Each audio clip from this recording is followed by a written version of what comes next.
Therapy. Once a noble pursuit aimed at helping people navigate the complexities of the human condition, it's now gone the way of so many well-intentioned institutions, hijacked, commodified, and weaponized into an ideological battering ram. That's right, folks. The therapy industry has been overtaken by the holy trinity of wokeness: critical race theory, intersectionality, and extreme feminism. It's like they decided that Freud wasn't progressive enough and needed a Twitter account. What started as a way to help people find clarity has devolved into a social engineering project aimed less at resolving individual struggles and more at reshaping society into a chaotic swirl of dysfunction, blame, and victimhood. Let's dig into how this mess came to be, how it's screwing up relationships and problem solving, and why the therapy industry is now more about indoctrination than healing. Back in the day, therapy was about uncovering hidden truths, breaking destructive patterns, and helping people take ownership of their lives. The goal was growth, personal accountability, emotional maturity, and a functional ability to navigate the world. Now, not so much. Instead of accountability, you get blame. Instead of self-reflection, you get identity politics. And instead of empowerment, you get victim narratives. Therapy has become a soapbox for cultural Marxism, where the aim isn't to solve problems, but to create new ones, preferably ones that involve oppressors and the oppressed. Let's break down the big three ideological horsemen galloping through the therapy industry. 1. Critical race theory, CRT. Forget nuance. Everyone's either a victim or an oppressor. CRT teaches that societal power dynamics are based entirely on race. If you're white, you're guilty. If you're not, you're oppressed. Never mind your personal experiences or choices, those don't matter. Therapy now demands you look at your life through the lens of systemic racism, regardless of whether that lens applies to your situation. 2. Intersectionality. The more oppressed identities you can stack on top of each other, the more moral high ground you apparently gain. Your problems aren't yours to solve. They're the result of your position in the great hierarchy of oppression. Therapy becomes less about healing and more about figuring out where you land on the oppression bingo card. 3. Extreme feminism. Relationships, who needs them? Men. They're either toxic or irrelevant. Therapy fueled by this ideology pushes women into the mindset that independence means rejecting any form of vulnerability or compromise. Men, meanwhile, are often treated as projects to fix or enemies to avoid. Together, these ideologies create a toxic stew where therapy doesn't address the individual's needs, but instead shoehorns them into a prepackaged narrative. And if that narrative doesn't fit, too bad. Adjust your thinking until it does. Relationships thrive on communication, mutual respect, and shared accountability. You know what they don't thrive on?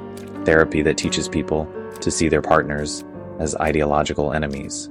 Thanks to this woke therapy framework, relationships are increasingly being turned into battlegrounds. Women are told to distrust men. They're coached to see every disagreement as a sign of toxic masculinity and every compromise as a betrayal of their independence.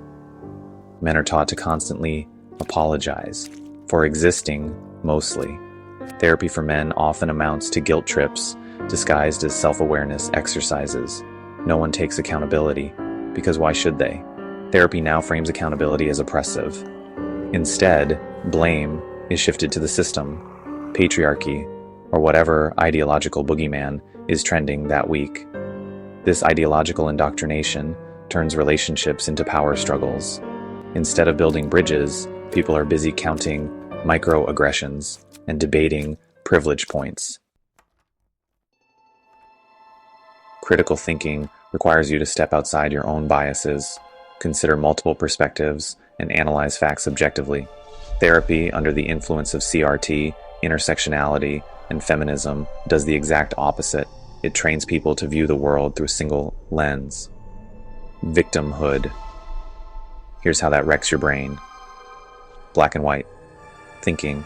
CRT reduces complex issues to binary categories: good versus bad, oppressed versus oppressor. This oversimplification makes people worse at solving real-world problems. which are rarely so clear-cut. Emotional reasoning. Intersectionality encourages people to prioritize feelings over facts. If something feels wrong, it must be wrong. This mindset is the enemy of effective problem solving, which requires logic and evidence. Dependency on external validation. Therapy should help people develop internal strength. Instead, this ideological approach fosters dependency on groupthink and external approval. People lose the ability to think for themselves, relying instead on whatever the latest woke trend dictates. Let's be clear. This isn't an accident. The woke therapy movement isn't about helping individuals, it's about reshaping society. This is straight up social engineering, and it's not even subtle. By framing personal struggles as systemic issues, therapy transforms individuals into activists. Your pain isn't yours to solve, it's part of a larger societal injustice. The endgame: chaos, dysfunction, instability. A society where no one takes responsibility, everyone feels aggrieved, and the entire cultural fabric is constantly fraying at the seams. And guess what? That's exactly the point. Chaos is fertile ground for those who benefit from controlling the narrative. If everyone's too busy blaming each other, no one's paying attention to the people pulling the strings. What's the alternative? If you're tired of this ideological nonsense masquerading as therapy, here's a radical idea. Let's bring therapy back to its roots. Focus on the individual. Therapy should be about you, not society's problems. Encourage accountability. Growth comes from owning your mistakes and learning from them, not blaming the patriarchy. Embrace complexity. Life isn't black and white, and therapy shouldn't be either. Build relationships, not barriers. Therapy should help you connect with others, not alienate them. The therapy industry has lost the plot. What was once a tool for healing has become a weapon for cultural Marxism, spreading dysfunction and instability in its wake. But it doesn't have to be this way. Therapy can be reclaimed if we're willing to ditch the ideology and focus on what really matters. Helping people become the best versions of themselves. Until then, good luck out there. And maybe skip the couples therapy unless you're into Marxist lectures about privilege.